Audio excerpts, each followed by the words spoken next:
Joel, welcome to the Invisible Path. Patrick, where are we? I can't see it. It's invisible. I have no idea where we are. Okay, so this is great because this is literally the first question, which is, so I'm super excited. I'm going to jump right in. Okay, so Adam writes, I've been listening to you two blokes since you launched the Invisible Path.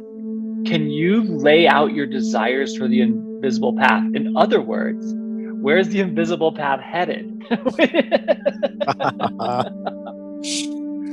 I will turn that right over to you. Oh, dear listeners, I hope you weren't actually expecting some kind of concrete answer, were you? Maybe it's invisible to us as well. I think we're kind of groping through this. That seems to be like the nature of what's happening right now in a lot of ways. And so I think why we both have this interest and desire to cover these, somewhat spread out and disparate topics that all kind of hone in on understanding what is happening and how you can maybe make your way through these crazy times as best as possible. I think we're trying to do this for our own benefit, just as much as anyone else's. And plus, really, it's just fun as hell to talk with you, Patrick. It's an interesting thing. Everyone needs to sort of find the others especially in these times, but just in your life in general. And there's so much like polarity and tendency towards that, and some of that feels pretty intentional. And so it's important to try to break through that and try to not pick sides, but figure out how you're going to get through. Don't stand on one side or the other side. Figure out how you're going to move through this and make life fun and awesome, instead of just sort of letting it happen to you and let the culture grind you up in whatever way it feels like doing that at the present moment. What an interesting make life fun, right? That statement, because that's a thing that I don't think a lot of people are spending a lot of energy or putting a lot of focus or attention on. It's like, how do we make this thing that we're doing the most enjoyable it can possibly be? Which, what a silly thing that we don't put focus. Like, why would we wake up every day with the initial thought being, how am I going to make today the most amount of fun it can possibly be for me? And you probably because people think that there's a difference between fun and responsibility. And I think we covered that a little bit on the last episode, that really responsibility in a lot of ways has a lot to do with reality creation. And that's fun. Yeah. Right? For sure. Yeah. So, and I think exactly what you said, that sentiment of why we do this, I think this is enjoyable for me. I hope it's enjoyable for you. I think that the concept of the invisible path to me was Joel's idea, number one. But the concept really fits into place in that, okay, our goal, I think, is to illuminate some ideas that you may not have come across. And that hopefully one of those ideas will like slide into your world and shift things so that things are a little bit better. So that you have a little bit of expanded awareness around some weird thing that Joel and I might have come across. And all of them probably won't fit or make sense into your world. But if one little sliver fits in and it makes your life 1% better, shoot, that's pretty worth it for free. That's exactly it. That you need to find those nuggets, and you need to follow your intuition, follow your interests. Maybe you need to challenge yourself a little bit here and there where you sense that you're being lazy and you just need to overcome something to get to that next level of fun, I guess. But yeah, some of this, it's just ideas. Some of it, action may be required for to really get the lesson. So like a very interesting thing that I've been noticing lately, I shouldn't even do it. Like it's a big mistake for me to even read any kind of news, but I've been enjoying reading headlines and then articles lately. And what I love is that so many articles these days will say, experts say, or experts warn that, experts say this. It's like, and then they never cite anything. And they may not even mention who these experts are. Yeah. And so if you're to look at that, and if you're to say, okay, well, experts say X, why don't I see if I can find another expert that contradicts that completely? And you may have to use, you may not be able to find that even using Google. You may have to use a search engine like DuckDuckGo to do that. But if you actually do that, even if it makes you uncomfortable, because you're like, well, this is not the direction I intend to lean towards, that's a fascinating thing. You might find that there are experts on the other side that say something else. For sure. It's one more rant on that. Have you ever been, it's like, this is for you, Patrick, this is for everyone. Have you ever read an article about something that you know a lot about, that you're an expert in? You read that article and you say, my God, this is garbage. This person doesn't know anything. This journalist got it completely wrong, right? This happens almost every time you read something where you really feel like you have some inside knowledge about that topic. Yeah. And then you go ahead and you read another article that's about something you really don't know much about, and you just assume that it's correct. You're like, well, yeah, that's what I read. It must be correct. It's like, well, there's like a real cognitive dissonance there if you stop to think about that for a moment. Like, okay, this one thing that I know about, this article is garbage, but then I read the next article, maybe written by the same person, and I'll just say, well, that's probably right. They got this one right.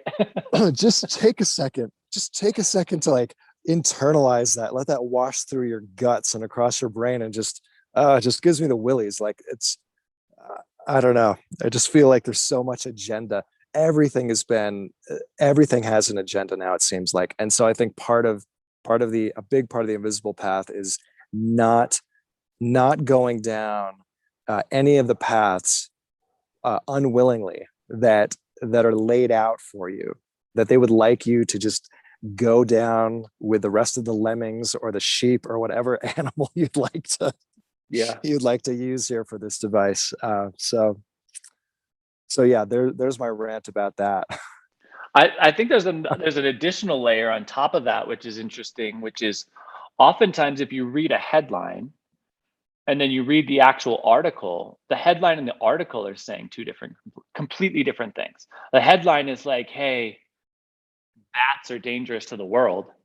And then the article is like, hey, there was one bat who got sick one time. And it's just very interesting, because there's this tendency that we have with the amount of data that's being presented to us. There's a very interesting tendency, and it's a topic that we've kind of talked about, which is you read a headline, you get the dopamine response that you might like a facsimile of the dopamine response that you would get from reading the article, just from reading the headline. And reading the headline takes 3 seconds. Reading the article may take 3 minutes. So oftentimes I'll find myself just kind of headline browsing, right? And then you see people, or I've done it myself for sure, where you like feel like you've internalized information because you read a headline. There's no depth of the information at all because you didn't even take the time to internalize the information that is in the thing that you are presenting as if you have knowledge of it. And that doesn't even get to the point on whether the information in the article was correct, right? You've taken a headline that may completely misrepresent, geez Louise, the information within the article that may misrepresent the information in reality. And yeah, it takes a lot. It takes a lot to dive into these topics. So yeah, you got to do your work these days. You really do need to do your work, and hopefully hopefully some of the work we've done will share some light on something that may spark your inspiration to do some work into something else or go deeper into a topic that we might have touched on. So let me take you to, I'll just do this one. So this question like ties right into that. It's pretty interesting. It's almost like we set these things up and we didn't set any of this up. Patrick, I don't even think you revealed the topic of the episode. The topic or the theme. Yeah. So right? So what is the theme this week?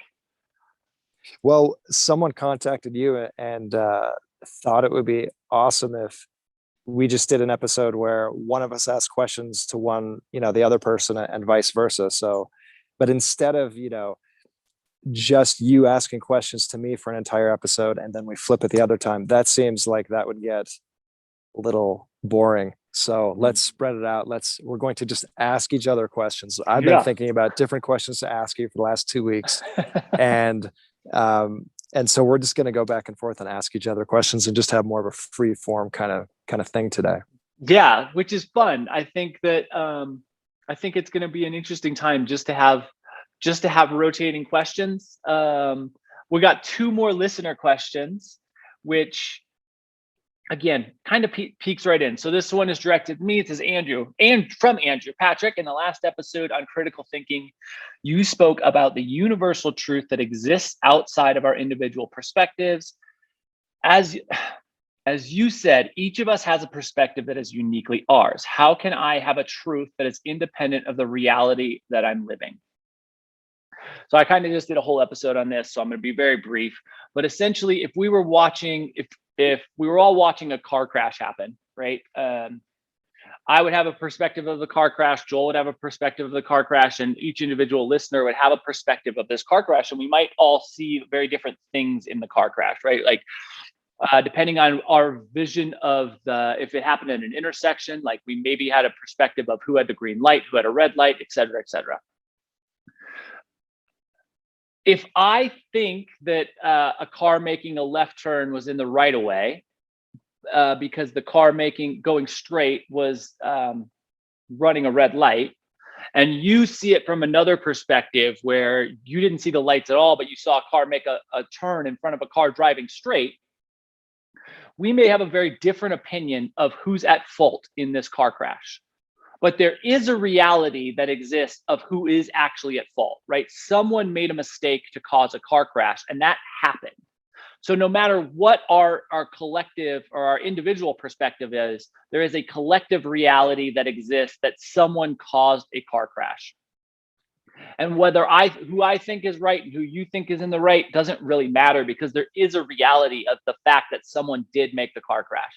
So my point on this whole concept is if you can get yourself closer to excluding whatever your individual perspective is and get to the point of who actually made the car crash happen, that is the thing that should be rewarded. And that is how you have a truth that exists outside of your perspective of reality. When I think about that, I think about this sort of like very modern tendency to look for the blame, to look for the reason why some tragedy happened as an excuse or as like a wall to put up or a defense to say, well, that couldn't happen to me because I'm not that kind of person, right? Mm-hmm. So it's like, well, this person was, they were drunk or they were distracted on their phone or whatever it is. And that's why the car crash happened. And so therefore I don't have to feel, and I'm not that person. I'm a good person. I'm not a bad person. They're a bad person. So that wouldn't happen to me. So I feel safe and secure, and I can judge them and they're terrible. And maybe objectively they are or whatever. But it's just another layer to this whole perception of what's happening. Mm-hmm. For sure. And the likelihood is everyone who does anything, no matter how terribly you judge it, they probably have a way that they could justify it that makes them a good person, right? Like people generally do things because they feel like they are in the right for doing those things, not because they feel like they are in the wrong for doing those things. So yeah, I think that I think that, and again, okay, so this flows into our final question, which comes in from Darby. It is for you, Joel. In the last episode, you two were talking about the dangers and risks of separate realities and what that looks like in the future. Joel, you said, I think it will go away. I'm curious to know or see how you see that panning out. Oh, I don't know. Maybe I totally disagree with that now. I mean, I don't know. I'm trying to remember exactly the context of what we're talking about. I mean, right now you can see the polarity is getting larger and larger, and there's this concept of this experimental framework called shock-induced aggression. This is where if you have a rat in a cage and you electrify the floor of the cage, and then you periodically shock the rat, well, the rat can't do anything about it. So it just survives. It just does what it does to manage that pain. But then you put two rats in a cage, and this pain that's coming from nowhere, they don't understand electricity. They don't know why they're getting shocked. This is still happening, but there's two rats in a cage. So there's this shock, and each rat looks at the other rat and is like, this is your fault, right? And so clearly right now we're being shocked all the time by headlines and by current events. And you can see that most people aren't looking for the scientist who's running the experiment. They're just looking at the other rats in the cage. That's what we're all doing. And we're dehumanizing each other and cartoonifying, other people's positions on both sides, and it's a real tragedy. And so you see the polarization building.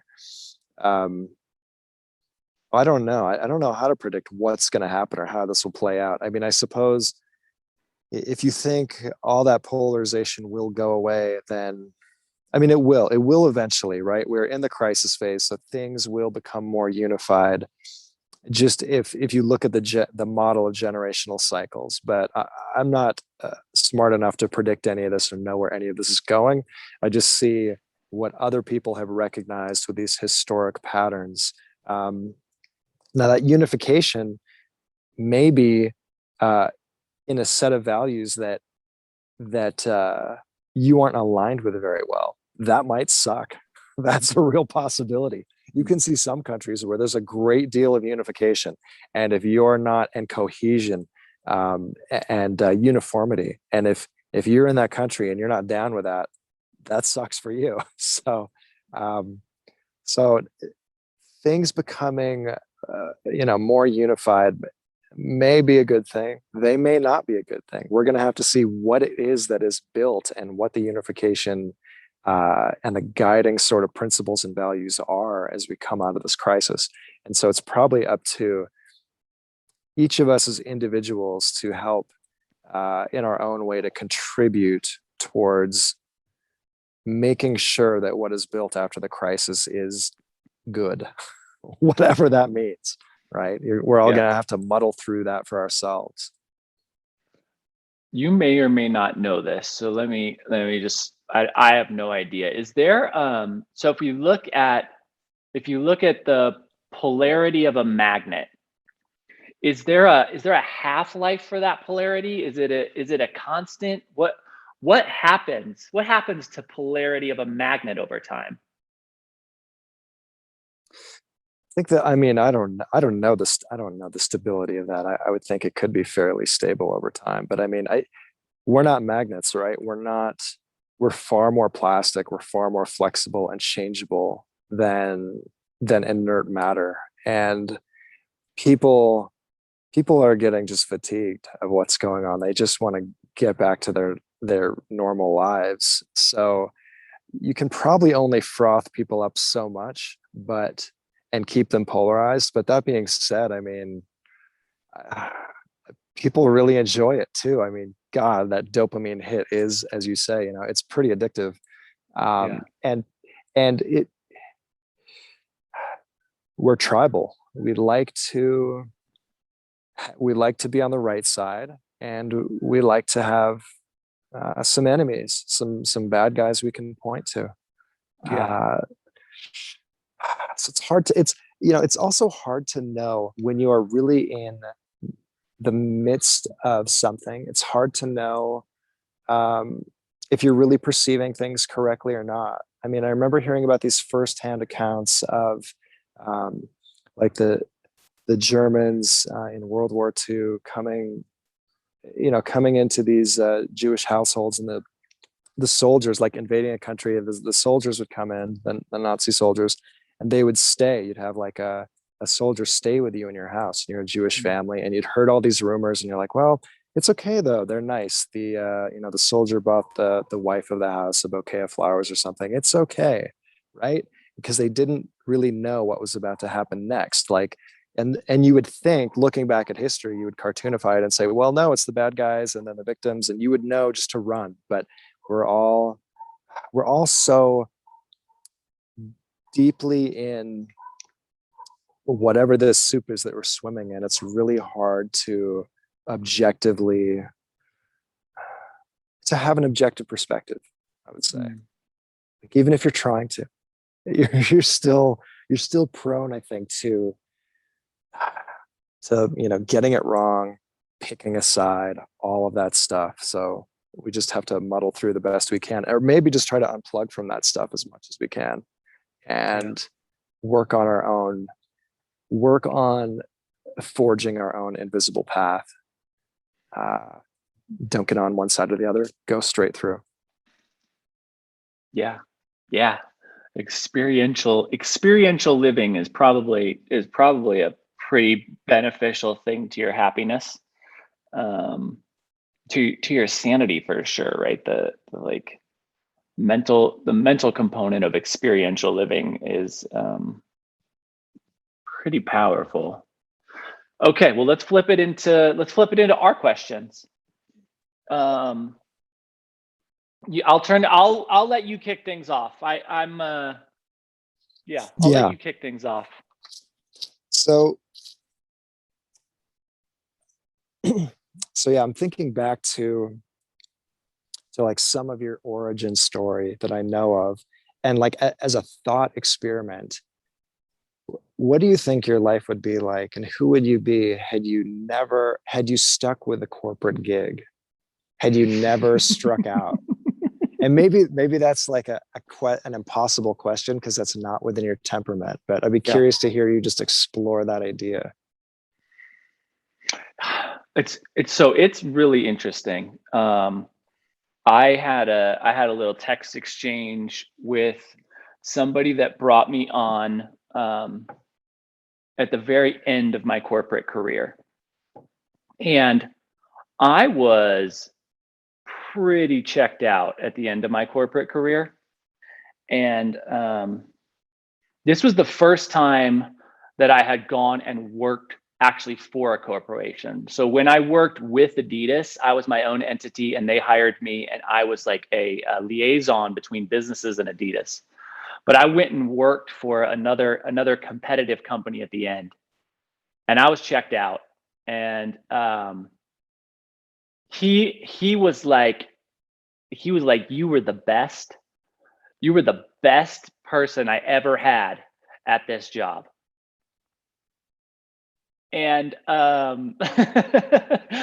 like, knowing where I was in my own mental space, where I just did not care, it's pretty interesting. So I had a very successful opportunity.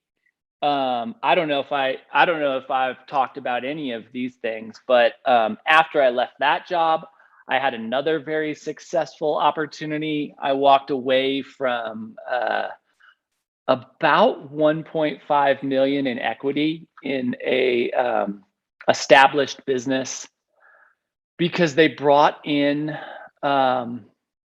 a CEO who was just dishonest about everything in his life. Spent a half hour, the day that I knew that I quit, the day that I decided I quit, we walked into a meeting with an advertising agency, and this guy started telling a story about his minor league baseball career that he never had. And I knew for a fact he didn't have this. And he talked for a half hour about this thing. And I just sat there and I was like, well, I am not going to do this. I am not going to sit in a meeting and lie to people for a half hour about a thing that's not impressive and that doesn't matter at all. So I think like the temperament thing, it's not in me. But I would be considerably more miserable. Like my bank account would be significantly larger, but I would not enjoy waking up. I mean, I hated my existence, and I hated my existence in all three of these phases, right? I mean, I hated my existence when I was working with Adidas. I made a ridiculous amount of money, but I didn't do anything. I had no functionality. What I said is I was essentially a person who passed Excel sheets between two companies. And I made some edits on those Excel sheets, but there's not a lot of like inherent value in that to the being. So as I got more and more successful in my Adidas life, my health became less and less viable. So there was an inverse relationship to my bank account and my health. And I was spending a lot of money trying to get healthy, but I was earning more than I could spend. And yeah, so I think that the reality would be I would be successful. That's wrong. I would be financially viable, but the success of my life would really not be there. Yeah, the things that I'm most proud of, the things that I feel the best about in my life, all come from the fact that I walked away from those things. And it's hard to even, I can't imagine a physical place where I would be. Like I'm trying to visualize what my life would look like. I know that it would look like from 6 a.m. till 8 or 9 p.m. I would be sitting at a computer, mostly dealing with problems that felt like emergencies to the people on the other end, that felt like needless things to myself. Did that help at all? Was that That's amazing. Yeah, absolutely. That's great. Okay, so the thing that I'm really fascinated about in your path is how you started. So this like pull away that is your side projects, I guess, right? Like I want to know what pushed you in to looking at the systems of biology, and how you may be able to tweak where did you get into tweaking biology? Yeah, so it's a bit of a story. So it started really when I was a freshman at college. We had I'm not sure if I've mentioned all this on here before or not, but we had a professor, visiting guest professor from Florida, and he studied alligators in lakes, in these polluted lakes in Florida, polluted with agricultural runoff and probably some industrial runoff as well. And he and his team would pull these alligators, these juvenile male alligators, onto their boat, take a blood sample and measure the penis size. And what they found is that all these pollutants were feminizing these alligators. And this was something that was happening way before anyone had heard of BPA in plastics or anything like that. And so I had this awareness since the 90s that there were generation over generation profound declines in testosterone. So basically the take home here is that your grandfather had twice as much testosterone as you do. And this comes down to diet and lifestyle and pollutants in the environment.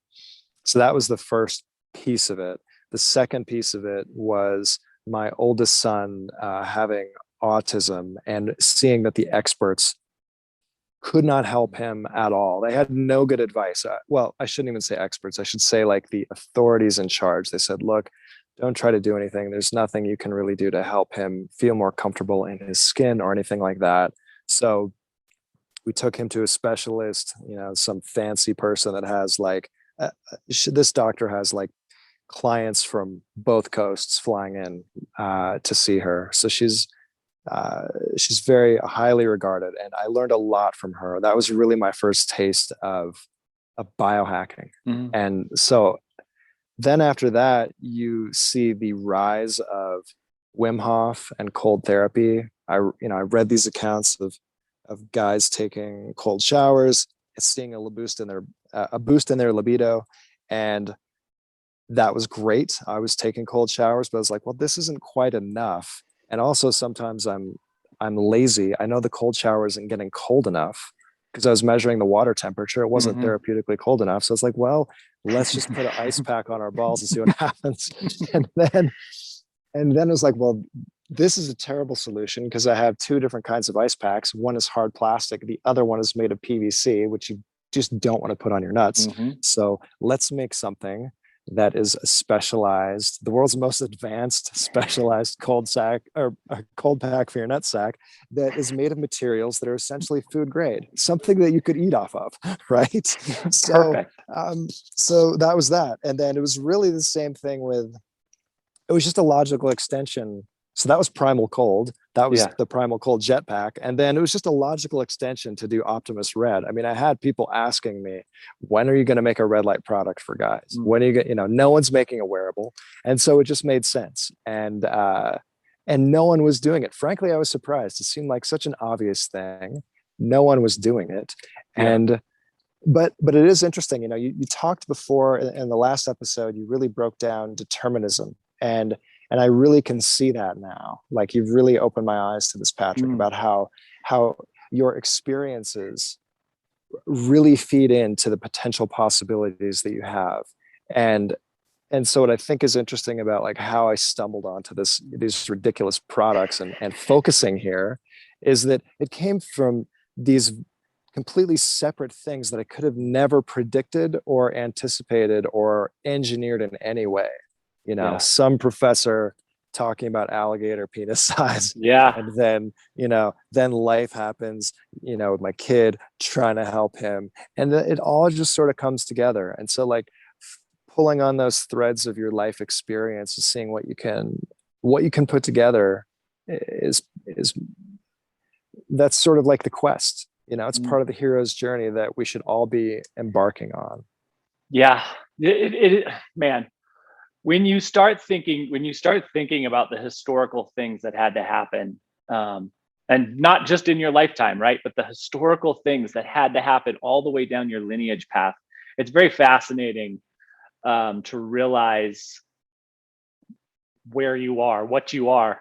So since you've already gone into can you let's do both. So can you give me like, why are cold shower, like why are cold showers good for you? Why is Primal Cold the most sophisticated, the world's most advanced cold pack for your nutsack?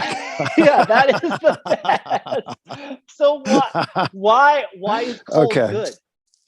So all right, so the part of this also is the timing. So if you really like, you can ice your balls at any time of the day, but there is some magic to following what I call the Jetpack Method, which is doing this at night before bed. Like or when you're in bed reading or messing around on your phone or something like that, to do it then.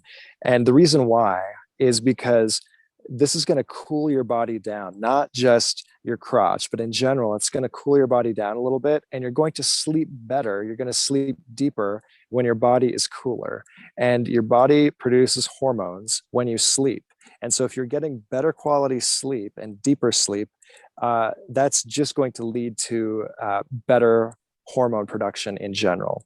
But there are other parts of this as well. Another part of this is that, ironically, or kind of counterintuitively, cold will actually help to increase blood flow. And the way that this happens is so if you put a cold pack on your body, or if you take a cold shower, that cold constricts all your blood vessels temporarily. And so what's happening is you have a bunch of like fine vessels in your testicles. And so by getting them cold, you're essentially like contracting all of those vessels and squeezing all of the stagnant blood out of this tortuous anatomy, as it's called, these very tight turns and intricate little features of the vasculature. And then as it warms up again, everything opens up, and you've sort of pushed stagnant flow along the pathway. So you're helping to further oxygenate your testicles. So that's another sort of counterintuitive part of why this works.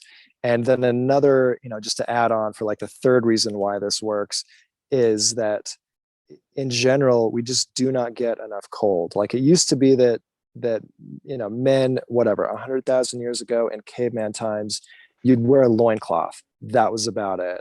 So you're exposed to the elements back then in a way that we are just not today.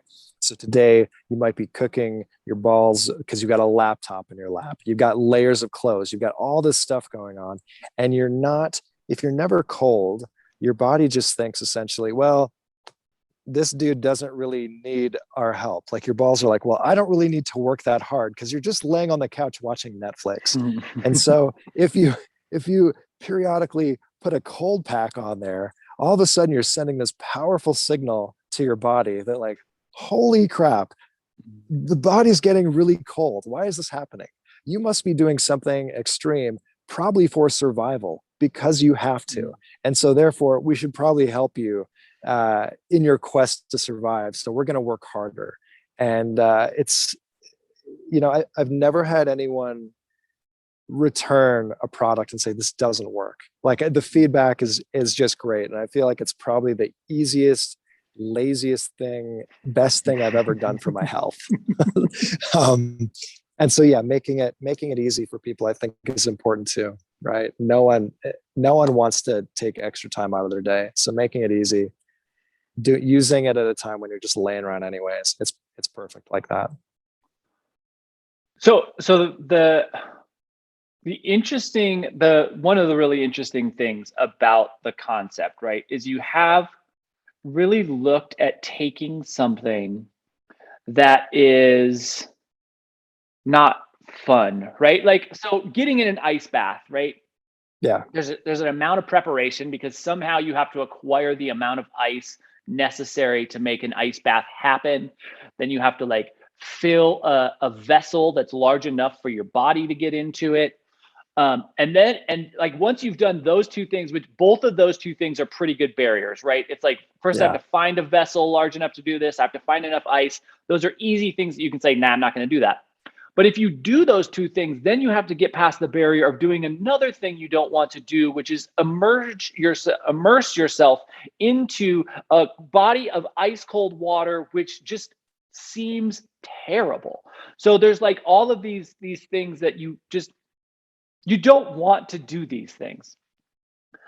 But you've taken that concept and you've applied it to like watching Netflix, which is a really interesting, like how did you start putting things that you don't want to do together with things like you just described as the laziest, best thing you've ever done for yourself? So how did you think of the concept of putting the laziest thing you can do with the thing you least want to do together, which is a pretty rad combination? It's, the older I get, the more practical I get. I just see it like the only reason you're gonna, get your vessel for the ice bath and go get the ice and fill it up with water and do this. The only reason you're gonna do it probably is because you want to take the picture for Instagram. It's the only reason you're gonna do it. It is so hard to keep a consistent habit like that unless you have quite a lot of equipment and it takes up space. And even if you do, I'm working with this reseller. He's been doing cryo and cold plunges and stuff like that pretty much every day. And so I sent him a jetpack, and And I was like, hey, I don't know if you're going to feel a difference from this or not, because you're already doing all this stuff. Yeah. But because it was so concentrated, just focused on one part of the anatomy, on your testicles, which are, where your body's producing most of your testosterone, he noticed a difference. And I was pretty shocked by that. So I wanted to make something. I saw like so much resistance in myself and in other people, where it's like, I'm not gonna do this ice bath thing, like maybe a cold shower, but that's really not enough. And so it works for beginners who just want to see, well, look, does cold therapy do anything for me or not? It's good for beginners, but then it's also good for the people who are already doing full body cold therapy somewhat consistently, but they want to add something else to that stack of cold. So I guess it's just thinking about it practically and really understanding that like perfect is the enemy of the good, and the good enough is all we can really manage most of the time for ourselves. And it's a big ask to ask anyone to do anything uncomfortable. And so try to get the 80-20 out of it, right? Do 20% of effort for 80% of the benefit. Yeah. Yeah. Which is, that is like that does seem to be a huge portion of what you look to do, what you look to create. If I can balance this back and ask you a question, this seems to be the opposite, which is that you mentioned that you sleep on the floor on like this thin mat with a very thin blanket. Yeah. And I'd like to know, if you're still doing that, how that's going, what's going to happen in the winter. We'll start there. I have another follow-up question after that. But first, I'm curious about this. Like, what's going on? Yeah. So I'm still on the floor. I prefer the floor. I was going on a trip, and someone was like offering up their house that I could stay at, and they were like, you could sleep in this room and this room and this room. And then it was like the day before, and I hadn't really like confirmed anything. And they're like, what are you going to do? Do you have a place to stay yet? And I didn't. And I just thought, when you sleep on the floor, you don't really worry all that much about where you're going to end up sleeping, because there's always a floor available somewhere. So, yeah, I'm definitely still on the floor. I really find that as long as I stay disciplined enough to sleep on my back, it's much better for my body. Like the neutrality of my spinal column over the 4 to 6 to 8 hours of sleep is just a really nice thing. And so I feel better. I feel more rested. I think there's likely a component of connecting to the like magnetic resonance of the earth, like being closer to the ground. The construction of my house is very interesting. So I live in a straw bale home, which means the walls themselves are very earthen and natural. Like there are no straight lines in my house. The walls are all kind of wavy because they are literally just stacked straw bales that are then surrounded by a very, very hard plaster-like substance. So there's a real earthen quality. The floors are concrete or the floors are wood. So like I feel like I'm really touching that the earth an awful lot of the time. Very, very natural, very natural experience. And it just, I wake up with more energy. So I think that when I get in a bed, like I appreciate the softness, but I know that I'll wake up with more energy if I sleep on the floor. So it makes it super easy for me. It's like, yeah, I'd rather wake up with energy. That's amazing. Yeah, I don't know if I have that discipline. So this is awesome. I love that. It's a fascinating thing.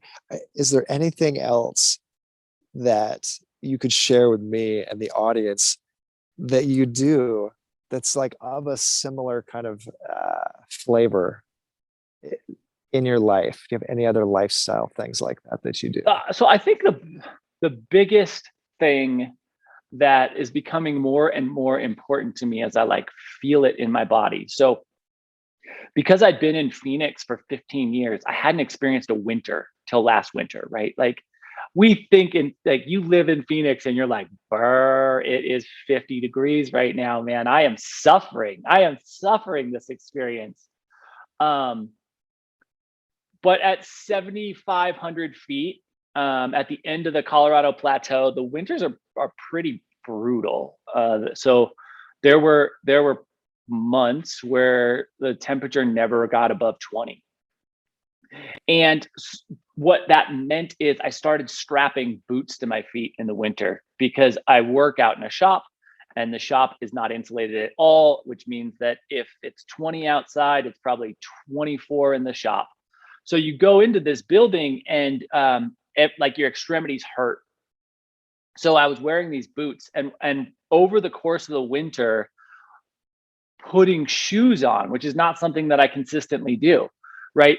It started to have an impact on my feet. Like I started to feel plantar fasciitis in a way that people do. So that really changed my life. So being in the yoga studio and being in Phoenix meant that I was barefoot 80-90% of the time. And that now went to the winter barefoot essentially 0% of the time.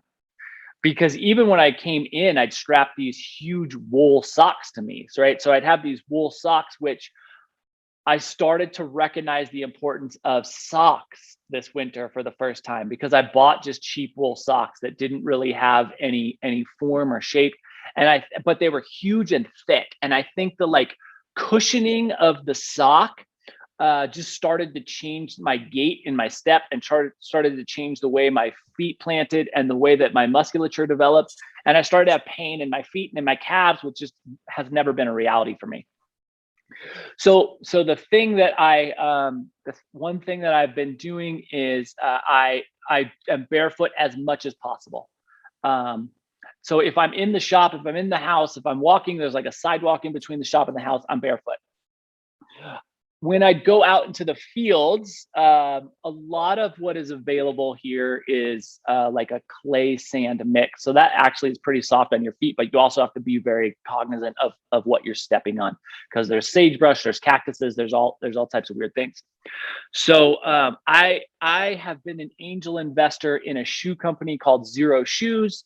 I think they're in Fort Collins, Colorado. They make some pretty rad minimal shoes. I bought some boots for them this year, which I think are going to be impactful and helpful. But another thing that I just found that I think is relatively new, and I just took them off right next to me, so I'm going to show them. And I don't know what this company is, so I'm not going to, and I don't have any association with these, but they're basically just socks that have received like a rubber sole. So that has been a really fun thing for me to explore. I used to wear Vibrams a lot, which are the toe shoes, which are they really are wonderful for like getting the tactile feel of walking around. I just loved going out in the city and like feeling the concrete under my feet. But man, they look terrible. And they didn't they also always made them in like neon green. So it was like, not only did you have terrible looking shoes on your feet, but you also had a neon sign pointing to the fact that you have terrible looking shoes on your feet. And they were like $120. And for me, they'd last like 1 or 2 months. Like I would just go through them so quick because I wore them everywhere. And I've been missing that like tactile sensation of feeling every step. And I do think that even though the soles are rubberized, so I don't get the like connection to the ground, when I'm walking in a city and I'm wearing these new socks with rubber soles on them, the like sensation that you get in your feet is constantly sending signals to your brain, and it just feels good. It just feels good to plant your foot down and like receive a sensation of like, oh, I just touched that rock that I stepped on. So I don't know if that's exactly in the world, but that is Yeah. something, the like connection or sensation that you get from the bottom of your feet is really important to me, and something that I try to get as much as possible of. I love it. That's perfect. Yeah, that's so interesting. It's a weird, it's a Yeah. weird, so you know, I grew up, there's so much misinformation about our feet, right? So when Nike started making running shoes, they started teaching people to run on the heel of their foot, and they started to elevate the heel of their foot, and it started to shorten Achilles, and all these types of horrible things. There's like there's also flip flops, like wearing flip flops because of the lax stimulus that it provides for the knee.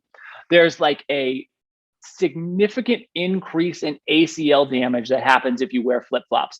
So if you show up to the NFL combine wearing flip flops, you will be downgraded in your draft position just because of your footwear, because NFL teams are looking at your footwear and saying, oh, okay, this person is significantly more likely to have a catastrophic knee injury because of the shoe that they put on. So like NFL teams are recognizing these things. So there's just like we've taught people to run improperly. We've designed footwear that doesn't provide stability. Like there are lots of things with our feet that are very interesting. That and if you think about the body as a system, right? Every single movement we do starts and ends with our feet. So there is like an upstream, downstream component of our feet being the base of all of our movement. So they're pretty important things too. Like feet matter more than we think. This reminds me of there's this book, One Straw Revolution by Masanobu Fukuoka. You're probably familiar with it. Yeah, permaculture guy. Like, yeah, it's a beautiful book that is both like practical, instructive, but also just like pure zen when you read it. It's just a lovely book to read. And he talks in there about how he took over his father's mandarin orange orchard, and it was a manicured orchard. All the trees had been, cultivated and maintained and pruned in a particular way. And then he said, well, I'd like to just, Fukuoka, he's like, well, I'm just going to let this thing go back to nature because that's a better way to do it. And immediately all the trees became less productive and essentially strangled themselves because they were used to being pruned, and then they went wild and the whole system collapsed. And his learning from that was like, anytime humans try to make some improvement on something, like I remember when Nike came out with the shoes and I was a kid, and they had those little like translucent little clear plastic air pillows the in the air, heel. the air Like, bubble. man, Yeah. I want that air bubble. That was so cool. I never had that. But anyways, anytime you try to make an improvement, there are these unintended consequences. And so it seems like you're really hitting on that, on like the most fundamental thing of just being barefoot. That's beautiful. Yeah. Barefoot it's a whole different way to experience the world. I want to go back into a cold topic, kind of. So you mentioned Wim Hof. And Wim Hof is a pretty interesting phenomena, right? Because he has combined pranayama, breath work, and cold therapy to create a worldwide phenomena. Do you have any experience with the Wim Hof method? Mm-hmm. Okay. What was your perception?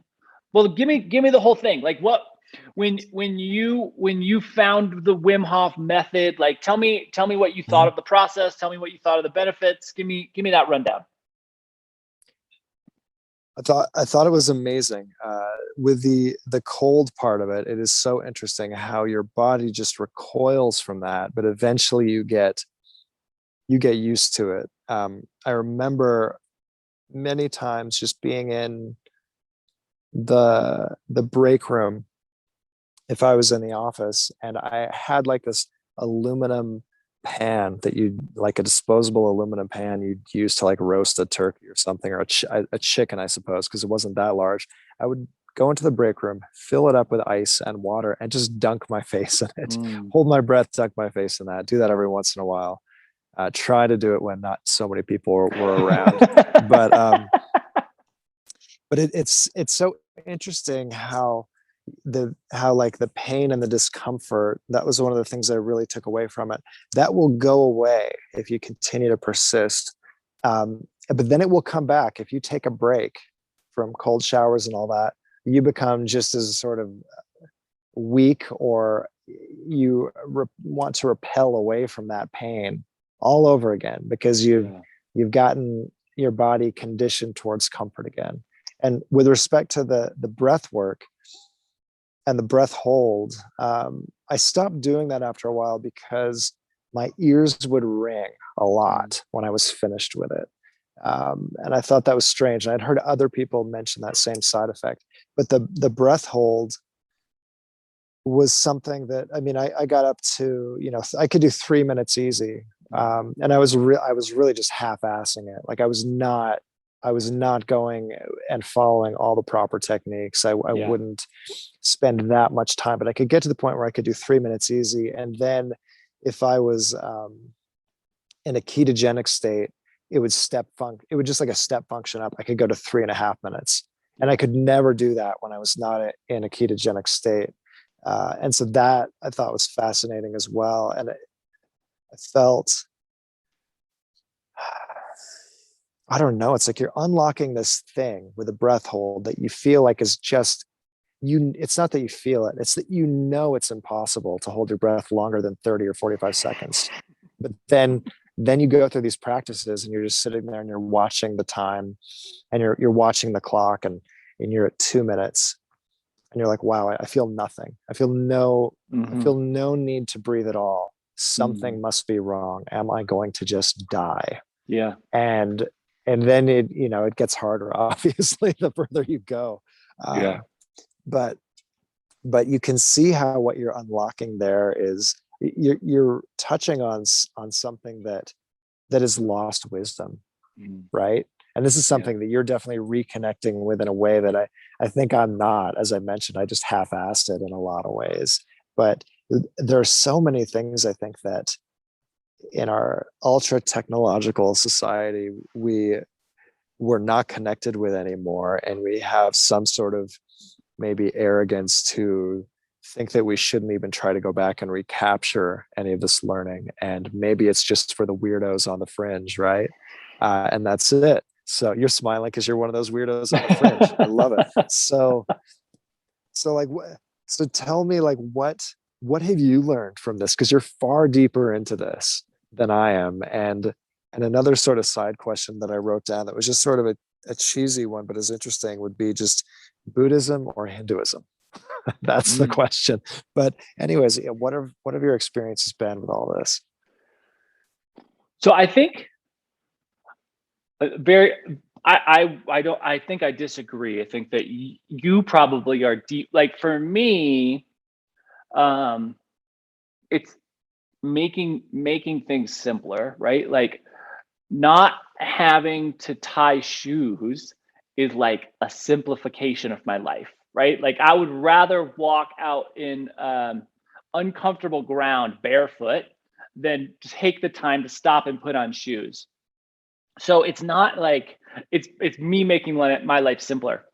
But if we look at like how our bodies are, how our brains, how our biology is best designed. Our biology is best designed for pretty simple things, right? Like our biology is much happier if we are living very simple lives. I mean, you may be able to transcend that with lots of different things to fill your cup, to nurture you, to take care of yourself. But I think in general, when you look at like broad spectrum happiness scales, people living in hunter-gatherer societies are far more happy than us in our civilized quote unquote worlds. I will like I think the breath component, the Wim Hof system in general, just like to tie that back in.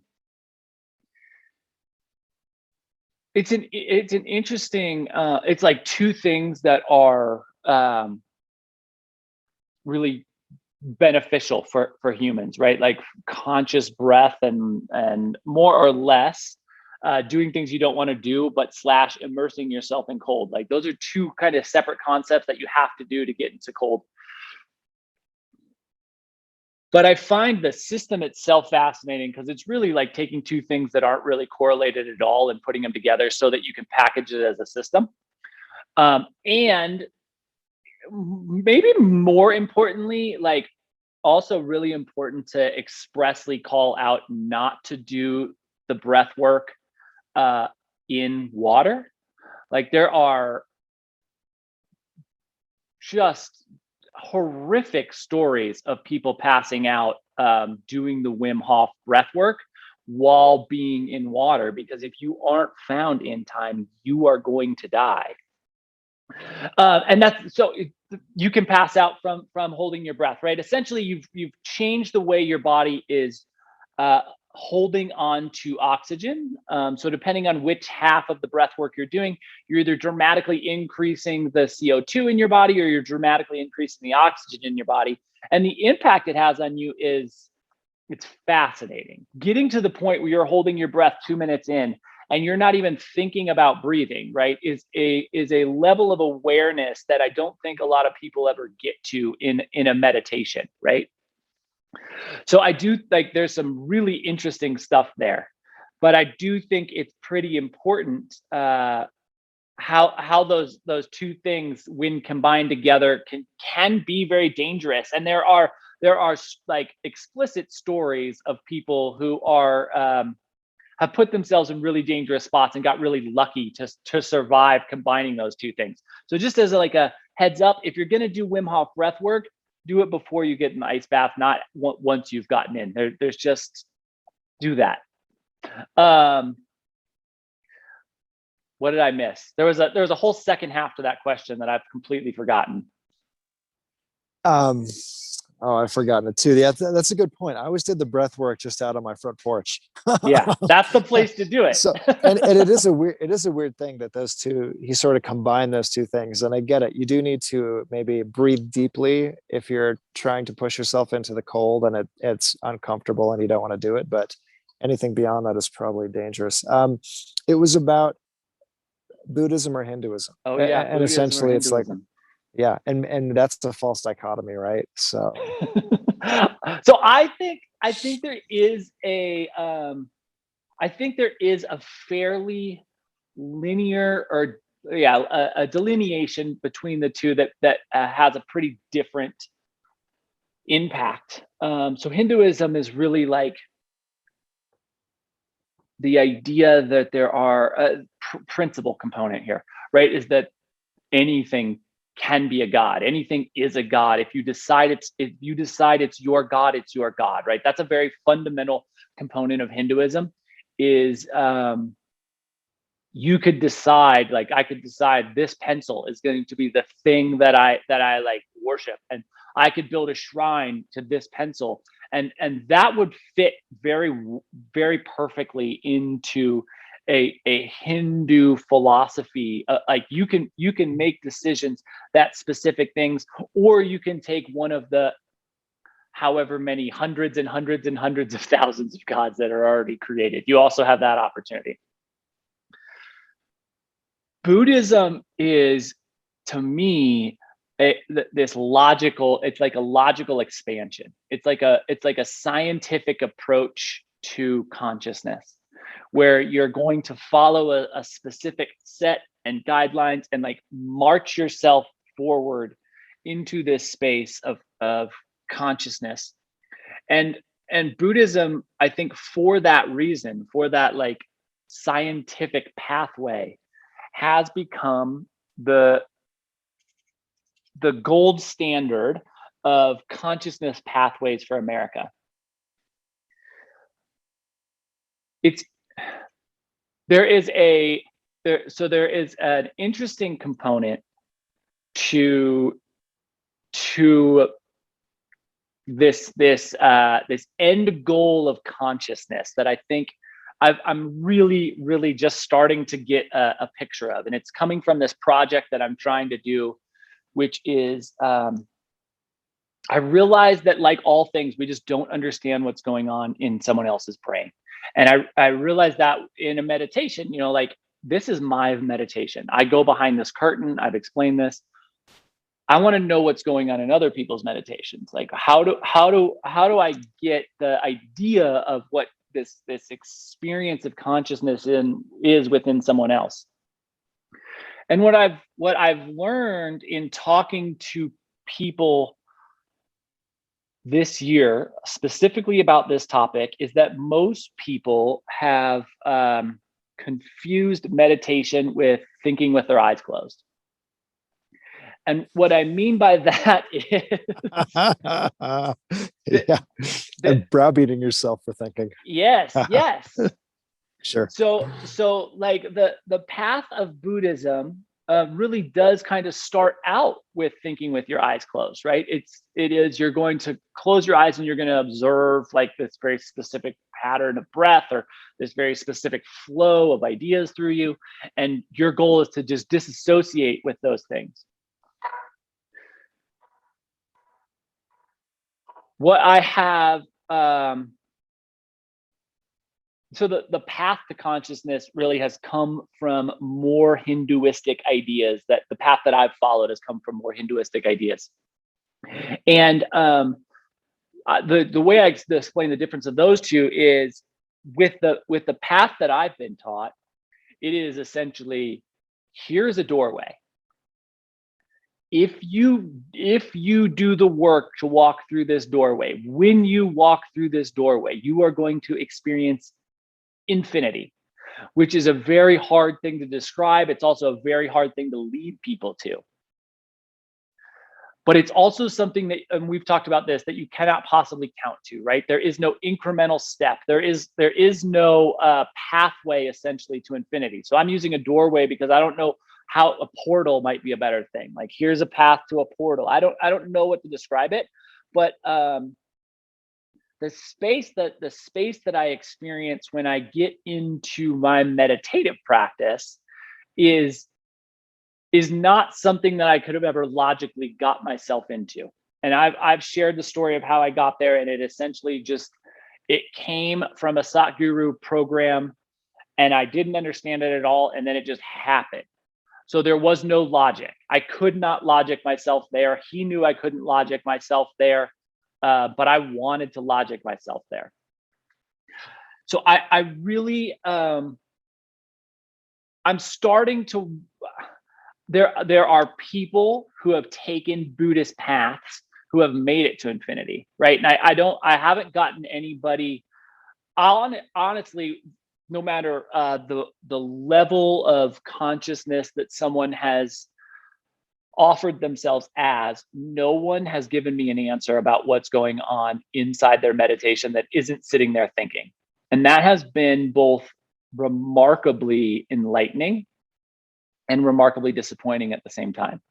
I have had some conversations, some non-recorded conversations with people where there was a different level of consciousness that they were experiencing. And so I know it's out there. Like I have reinvigorated myself with hope that, like, what I'm experiencing isn't something that is this just one-off BS that's happening within me. Like, other people have described the exact same thing. But when I've been asking people, like, I have tried this question in so many ways, but essentially it is, hey, when you sit down to meditate, can you tell me what goes on within your mind? I don't want to know about your breath. I can see that. I don't want to know about your physical posture. I can see that. I don't want to know about anything that I can observe. What are the things that I can't observe? And it's not happening a lot. So I'm wondering how much of that challenge that people who are putting in a lot of time and effort in meditation, I'm wondering how much of that challenge is coming from the path that they've been offered, the Buddhist path, which is very scientific and very logical. And eventually you have to leave that path. Like, you cannot logic your way to infinity, and you cannot count your way to infinity, and you cannot incrementally step your way to infinity. So I'm I'm interested. But also, like I've talked about before, the misinterpretation of Buddhism is also an interest. Like, the Buddhism that we've grasped onto is almost certainly not the Buddhism that was taught by the Buddha. Well, sure, but I mean, yeah, that's so fascinating. It's, I mean, it has to be adapted in some way to this modern American audience, right? As an export, that doesn't surprise me at all that you're talking with people and no one's getting anywhere, essentially, Yeah. because I don't think I could get anywhere unless my lifestyle was radically different for quite a while. Mm. It's I think I'd probably have to be walking barefoot and be at a much kind of more productive, like immediately productive kind of lifestyle. Like you're gardening a lot, you're growing a lot of food, you're outside a lot. My life is probably closer to a normal consensus reality American life than yours is. Yeah. And probably most people are in that same boat. So what do you do? I mean, I like, Alan Watts, we've mentioned him before. I like when he zooms out and he just looks at these different systems as, he just looks at like the flavor or the style of them. Like with Christianity, it's this like avoidance of sin. It's got a heaviness to it. It has a weight to it. It has a seriousness to it. Hinduism seems to have, it's much more chaotic, much more playful, perhaps, much more, it's not having anything to do necessarily with, well, are you being a good person or a bad person? How are you behaving yourself, right? Like Christianity is very focused on cultural cohesion in a way, which is a fine thing. I'm certainly not ragging on it, but it's interesting to look at that. And then Buddhism, I don't even know. It's colder. It seems colder than Hinduism in a way. If you just look at the flavor of it, you just look at the aesthetics, I guess, in a way. And maybe that's not a profound observation, but you should probably go to what you're drawn to as well. Yeah. And it seems like you've found some kind of secret doorway in. So that's interesting. I'm gonna have to hit you up for that course sometime. But I doubt I could even. The interesting thing is I doubt I could even dedicate the time right now. It's not even a priority. I wouldn't even be able to dedicate the time right now. So the goal for me would just be, could I get to a point where one day I would be willing to dedicate the time and the energy to do that? Yeah. And so being honest with yourself at where you're at is pretty damn important. I think that's definitely true. I think that's definitely true. I do think, like, one of the things that would happen when I owned the yoga studio was people had owning a yoga studio is an awful lot like owning a business, because it's owning a business, right? Like, what happens within the confines of a business isn't all that important to the fact that it's a business. Like, the shell that encapsulates a yoga studio is essentially the same shell that encapsulates a restaurant or any other like small business, right? Small business is pretty much small business.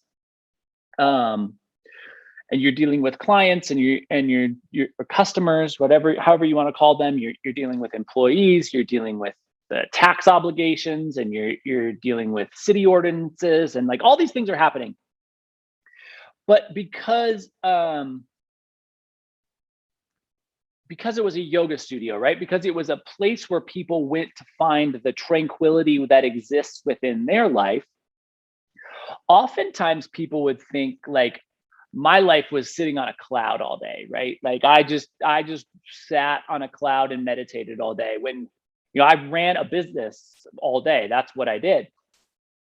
So I think there is, like, I do think it's important to know where you are, because if you're not willing, if you don't have the time to dedicate, or you're not going to prioritize the time, then nothing really will change.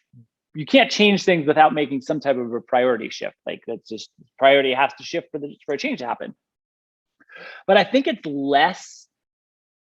less time needed than people think. I think that you can find if you find the priority, you can find the changes can happen really quickly within you. And at the same time, your priorities can then shift away, and the changes can dissolve really quickly too, right? Like, it's easy to think. It's kind of like if you do a psychedelic, right? And the people that are in a psychedelic space for, like, maybe in that moment, or maybe an hour after, or maybe 2 days after, they're like, my life has changed forever. And then you see them 2 weeks later, and they're smashing their cell phone down because they got another call from a telemarketer, right? And it's easy to think, once you've seen the window, that you're changed forever, but it's harder to change forever. The changes forever are harder than the changes to find. If that makes sense. Absolutely. Yeah, but we've talked about that before, about how, would you even really want that? That's put out there as the goal, but to attain enlightenment might mean a complete, it's like, are you going to really be the crazy holy man who disappears up into the clouds on the mountain? Like, you no longer can relate in some sense to anyone, for sure, to anyone that you know. And maybe that's where, like, the story of the Buddha comes from, where he decides, well, I'm going to come back, and instead of being in this high state all the time of enlightenment, I'm going to come back and try to alleviate mundane suffering, right, in other people. Yeah. And maybe that's the best you can hope for most people. Because I don't know, probably even being a holy man is running a business in a way. So for sure. Which I think is why most of those guys get so corrupted, right? Is like, how could you not? The allure of millions of dollars is it's a pretty powerful draw.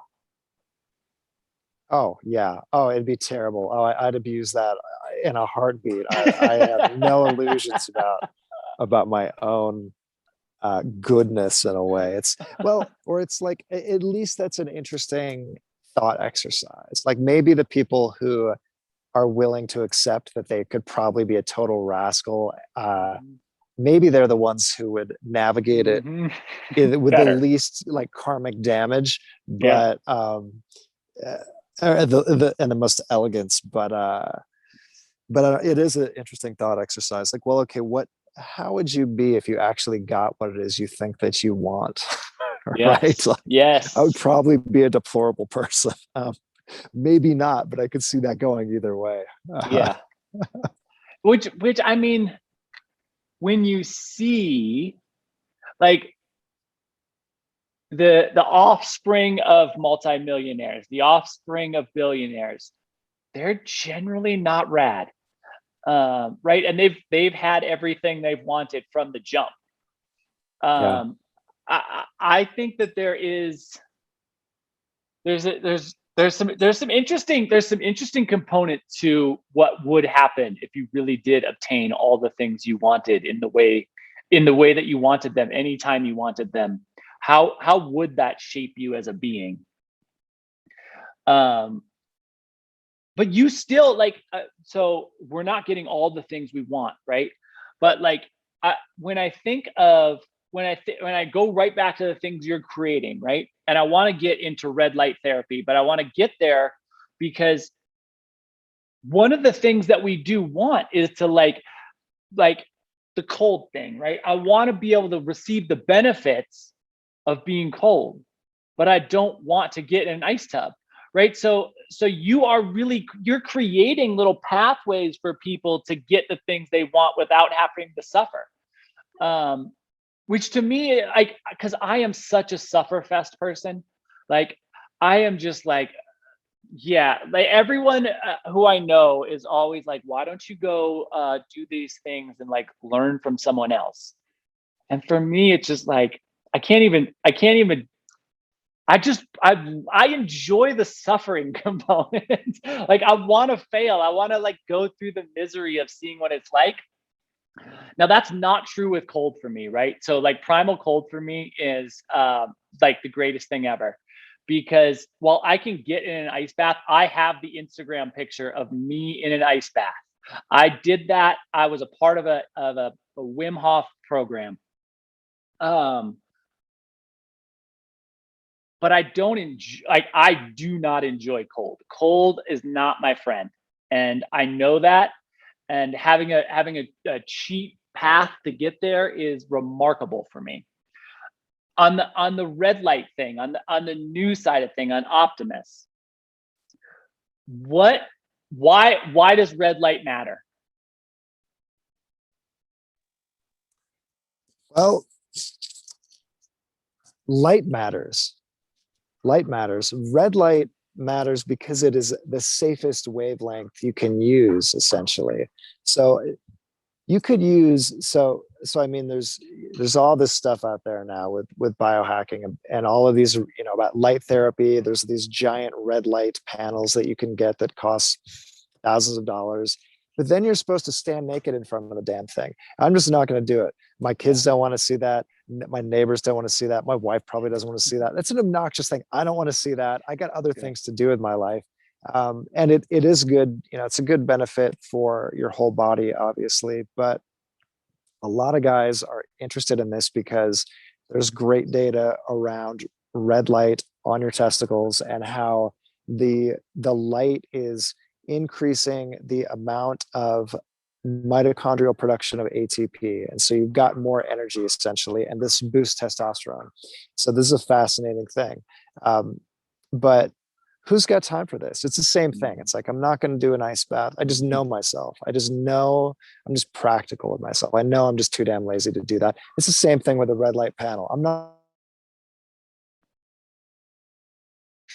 it's a habit I will not keep up. And so, and back to the whole evolutionary biology thing with the loincloth. We used to have, you know, sunlight on all of our body. Your body has all over it, including testicles, if you happen to have them, or if you know someone with testicles that might be interested in this stuff, right? Go check out optimusred.com. But there's the plug. But anyways, we used to get more light on our bodies than we do now. Now your nuts are just kept in the dark all the time, and that's not how it used to be. You used to have campfire at night shining on your nuts. You used to have sunlight peeking around the loincloth. We don't get that anymore. And we have this real catastrophe, as I said before, around hormone production. So it's not even really about like getting a boost. It's about trying to get back to baseline. Like, what is it that humans used to feel like, in a way? And most of us are not there. And so doing what you can to try to optimize that is pretty important, because modern life has really stacked the deck against your hormones as a man, and in women in a completely different way, for sure. But that's too complex, and men are simple. That's an easy one. I can't deal. I don't know how to fix anything with women. So we'll leave that to the women to figure out. They're going to be better at that, for sure. So so people get hung up on different wavelengths, and is it medical grade red light wavelengths and all this? And it's like, look, your eyes are fantastic spectrometers in the visible wavelength. If you're looking at light and it's red colored, well, guess what? It's red. especially if it's coming from just like an LED light source. LEDs have like a very tight spectrum that they emit for specific, color wavelengths. So it just seemed like a real no-brainer. And I had to try it. I was stunned by it and started making prototypes and passing those out to other people, a couple athletes and just friends and people who are willing to try my ridiculous prototypes. So and then from there it just went from there. And then it's trying to figure out, how do you make a form factor that's going to work? And I would wear it to the grocery store. I'd wear it on the commute. I'd wear it in the office just for fun, just to see what happens. No one notices it. You have a pleasing bulge in your pants. That's it. It's hilarious. So that's really the story there. So if you're on YouTube, I have my Optimus right here. I was just charging it. Oh man. Yeah, right next to me charging. So you mentioned light type, right? Does light type matter? So it does and it doesn't. So you can use anything from UV, ultraviolet light, to infrared light, and that will have some benefit for your body. Now, that being said, you probably don't want to be intentionally exposing your skin to ultraviolet light that much. That is a potential liability. You just don't want to do that. And everyone's afraid of blue light as well. There's some truth to that with melatonin suppression and all of that. So the wavelength, it's not that there's something, I don't think, magical about red light. It's just that it happens to be the safest wavelength you can use. You can use other wavelengths. You can go sit out in the sun and get a nice tan on your groin, and that's going to do something for you. But do you want to necessarily be exposing your tender bits there to all these different wavelengths consistently every day? I don't know. And so if I'm going to make a product that's going to help guys, I want to make that as safe as possible. And so red light is the way to go. And then infrared, from what I've seen with the research, it's great for your body, but it's not necessarily great for your testicles. And you don't necessarily want to heat them up more than you have to. So you'll get some kind of warming for sure with Optimus. If it's getting too warm, you're probably done at that point with your session. 10 minutes is really all you need, and you're good to go. So can you just go Optimus right into primal cold? You can, yeah, or the other way around too. Yeah, I do that a lot. I will do that a lot. So would you say before is better? Would you go Optimus Primal, or would you go Primal Optimus?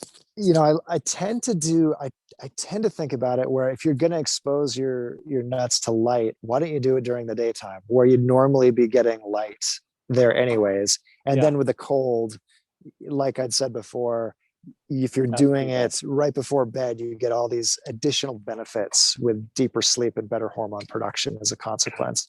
So yeah, there's, you read all these things online and people try to convince you that there's like some particular magic about certain wavelengths. I just don't buy that. And plus I think that the whole expert thing, like, there are experts out there, we know the science, all of that. I feel like no way. Like, there's a lot that we just don't understand. And so you take the most conservative route possible. Yeah. The light dosing, the energy output of Optimus Red is much lower than all of those really expensive light panels out there. That was an intentional thing. The goal here was figure out the dose that is the lowest dose that has a good response, that people are feeling a benefit from. And don't go any higher than that. Yeah. I mean, some of these light panels out, they give you goggles with them. You have to wear protective eyewear because it can be damaging to the retinal cells in your eyeballs. And so how about how about we don't do that? If we're gonna be, how about we don't do that? If we're going to be making a product specifically for your nuts, right? Like instead, like it's so American to just be like, we made a new version. It's 5 times more powerful or whatever, Yeah. right? Like let's go the opposite way. Let's go as conservative as we can on this and still hit some good effectiveness, right? Yeah. And so I try to be a contrarian with this, not just for the sake of being a contrarian or a pain in the ass, but it's like because it makes sense to think about these things, not necessarily from a marketing point of view and what sounds good, but from what is just most conservative and practical and what's something you can wrap into your habits every day. So you can be low tech and barefoot and then be using Optimus Red at the same time and getting all the benefits. So yeah. I love it, Patrick. I love it.